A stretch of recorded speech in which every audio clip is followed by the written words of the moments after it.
Welcome back to Eliances Heroes, where heroes in business align. To be part of our super community and find out more about Eliances, visit www.Eliances.com. That's right. And we have another exciting interview today. I am just so excited. You know, I'm thankful every single day just having the opportunity to interview and speak with so many amazing people that are changing the world, people that are entertaining others. I just love it. I love it. I love it. And be sure you check out our past interviews where I interviewed the co-founder of CNBC and also E-Network. So make sure you go to Eliances.com. That's Eliances.com. It is the only place where entrepreneurs align. And our next hero, he's doing so much, and you will have recognized him most definitely. Now we're going to go into a few details of movies that he's appeared in and TV shows. But first, let's get started right now with celebrity actor David Raibon. David, welcome to the show. First of all, we're going to go right into it at the beginning. Listen, you started off as a police officer. So how in the world did you go from police officer to becoming an actor in so many movies and TV? Well, you know, I think what it is, I wanted to play a cop on TV, but they didn't have a whole lot of drama opportunities in Houston, Texas. So I thought I would just go out and be one for real. And then at a couple of shootouts, you know, I kind of lost my taste for it after about 10 years. People ask me, what made me quit? And I tell them, bullets. Bullets make you quit a lot of stuff. Yeah. In fact, too, though, weren't you in NYPD Blue also? Yeah, I was in NYPD Blue. I played the paralyzed ex-gangbanger Snitch in the wheelchair on The Shield for 4 episodes with Michael Chiklis. I play mostly crooks. I can't play a cop. They don't see me as a cop, even though I have a criminal justice degree and I played one for real for 10 years. I can't get a role as a cop to save a person's life, mainly my own. Now, talk us about the mind frame, though, literally from going as a police officer where it's real, shootouts, you could be killed in a split moment, to going now where you have to play a variety of different roles and get into the mindset of it and become that person. Yeah, that's the whole adventure of it, you know, is to take the words off the paper and look at them and then figure out where in your mind and your life that you've lived that, you've seen that. And now you have an opportunity to put this canvas, this beautiful canvas together of everything that you can contribute. And I'm 60. So I have a lot of years of experience to contribute things. And that's how you build the character that makes it so interesting. You know, in particular, like I wish I'd love to play a cop because I've been in a situation when I was working narcotics in Houston undercover, and the Colombian drug dealer got to jump on me. You know, it was a fair deal, we thought. And instead of handing the money in the dope exchange, he pulled out a gun and stuck it to my head and pulled the trigger. And it went click, click, click. I heard it. My partner shot from the other side of the car, 2 bullet holes above my head in the car. I mean, it's just crazy stuff. But at the same time, I was a class clown in the police academy. I was a class clown in high school. In any class, I'm the clown. So a lot of times when it wasn't as violent, my prisoners were often laughing in the backseat of the car on the way to jail, handcuffed. Yeah, because in fact, too, I mean, you were on Russell Simmons' HBO Def Comedy Jam as the comedian. I mean, you're so multi-versed in being able to do comedian and do acting and these various roles. I mean, how do you even know those switch to one another?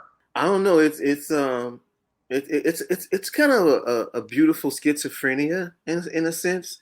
You know, because like my wife, I sit around sometimes, we just have conversations, and her sister say, I don't know which voice came out of him, because I play these scenes in my head, and I'll just go on back and forth talking to each other about something that's going on that I see clearly. You know what I mean? That they just think something's wrong with me, but that's because that is the art that I have as an artist. That, you know, but the cop stuff was a job that I needed. And it's so interesting because I 10 more years I could have retired. You know, they had another retirement, but then my friends who did survive and retire in my class said it would have been 10 more years of risk. You know what I mean? But it would have been nice to play actor and to play comedian and to play dead with a retirement from the police department. You know what I'm saying? Right. Because again, we're interviewing David Raibon. He can be reached, by the way, by going to IMDb, typing his name in, but better yet, we'll have it on our website at Eliances.com. That's Eliances.com. So you can go right to his IMDb. You're putting together a movie, TV show, a variety of different things. Make sure you reach out and contact him because this guy's got it on. He plays a variety of different roles. And you're listening to me, who plays really kind of one role right now as this celebrity interviewer. That's right. With the Eliances Hero Show, me, David Kogan, the host of the show. In fact, David, let's talk about, name some of the various movies, TV shows, things that you've been in to really give our audience the breadth of the different things you've done. Well, like I say, before The Shield, where I played a paralyzed ex-gangbang in a wheelchair, he was basically the Huggy Bear character of the show. Then I've played recently as much as a bus driver on a series called Insecure with Issa Rae and her crew. Give them a hard time when they're trying to get off the bus in a hurry. Like I said, Def Comedy Jam. I have a half-hour comedy special on BET. I did Showtime at the Apollo, which was extremely fun. Just various shows. You know, you get called in. You get the opportunity. First, you got to decide if it's drama or comedy. And then you got to go which way it is, and then you just give it a shot. It's so competitive out here. You know what I mean? I'll tell you a quick story. Even though I started in SAG in '94, and I started as D.L. Hughley stand-in, and from there I have an acting career, and then all of a sudden nothing for 8 years, nothing, and I started driving Uber. So I'm driving Uber for a dozen years. I mean, I guess about not a dozen years, a half a dozen years, and I pick up this guy named Nelson. And he's on the phone talking like a therapist. And I asked him, was he a counselor, a therapist? He said, no, he managed actors. So he gave me a meeting and a reading. This is out of the backseat of my Uber. After having worked in 8 years, couldn't get arrested in a casting office. So he gave me a reading. Then he signed me. And then I had auditions for How to Get Away Murder, Snowfall, Ballers, and Survivor's Remorse within like 6 weeks. And I got 3 out of 4 of them. And they're like, what have you been doing? I'm like, what have y'all been doing? It's like how you can't get arrested and then all of a sudden you book 3 jobs after not 8 years of not even looking at, you can't, you know what I'm saying? 8 years of doing something completely different. I'm going to drive Uber. I got bills to pay. Unbelievable. Yeah. So what you're saying is if I want a shot in the industry, I got to drive for Uber for a few years. You got to pretty much get out there in the street and roll around. You just never know. You never know. That's absolutely incredible. And by the way, too, is I want to thank Nicole Schmidt of Spice Beach Enterprise. She can be reached at spicebeach.com, really for nominating you to appear on the Eliances Hero Show. Spice Beach offers investment opportunities in digital turnkey businesses for sale. So make sure you go to spicebeach.com. So David, continue to share with us, though, the maybe some of the secrets that you have, because you certainly talked about, potentially the Uber things and all that to get into the industry. But for children actors, for ones that, grow up, because a lot of children look at it as like, this is the most glamorous thing in the world. I want to be it. It looks easy and all that. What are some secrets maybe you have for them? Well, first of all, big shout out to Coley Schmidt, Miss Schmidt.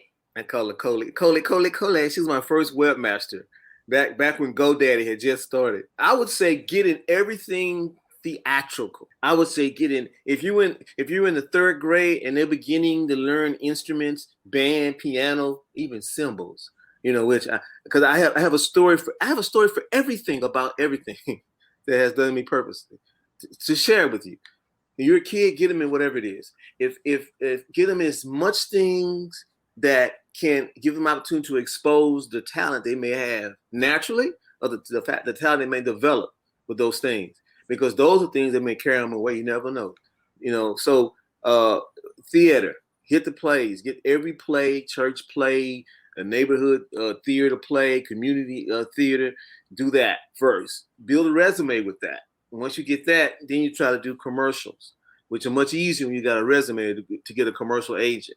Once you get a commercial agent, you establish, now you make a little money. You can spend more money on better headshots, and then you can shop for a manager or for an agent yourself. It's more difficult to get a good agent yourself. You need a manager for the reference. That's awesome. Well, we're getting a bunch of messages that people want to know, and they're dying to know this. Mm-hmm. What in the world does Dwayne Johnson, The Rock, have to do with you? Well, that was one of the shows that was like the reawakening of coming back to acting from Uber was Ballers. And the thing about Ballers was so cool is that there was a smaller role. It was a guy who kind of fell out with, actually ripped off one of The Rock's friends I had auditioned for. And it was like under 5 lines. And I was just so glad I hadn't worked so long. So I was happy. 5 lines. I don't give a damn. It's The Rock, the biggest star in the world. You know, and then so they said, they love you for that. They love you for that, but you didn't get that. They stuck a pin in you for, this is like in December, for like January for this other role. It was a little bigger role. And when I got it, it was like 10 pages of dialogue with just me and The Rock. And at the time, I was a pothead. You know, at that time, I was a pothead. And when I got those pages, I quit for 18 months straight because I figured it was going to be so much more after that. And I wanted to have my mind. Where it didn't, nothing really happened after that. Just a few roles here and few roles there, so became a pothead again. But that was probably the greatest time working with him. Very nice guy, a straight up gentleman. That was a case where I was staying at the hotel in San Francisco where we shot the Fairmont, and they were shooting in the hotel. And I was fortunate they put me there for like 2 weeks. And I decided to go upstairs, just kind of hang out. They were shooting in the penthouse. And I walked by, and you know, people putting hair, telling his head, you know, his hair shine, his suit, and everything. He's in his script, knee deep in his script. And I walked by, and he said, "Hey, D," and I didn't know who he was talking to. He said, "D," and he said, "You good?" And I said, "Yeah." And they extended a pound. I was like, "Wow."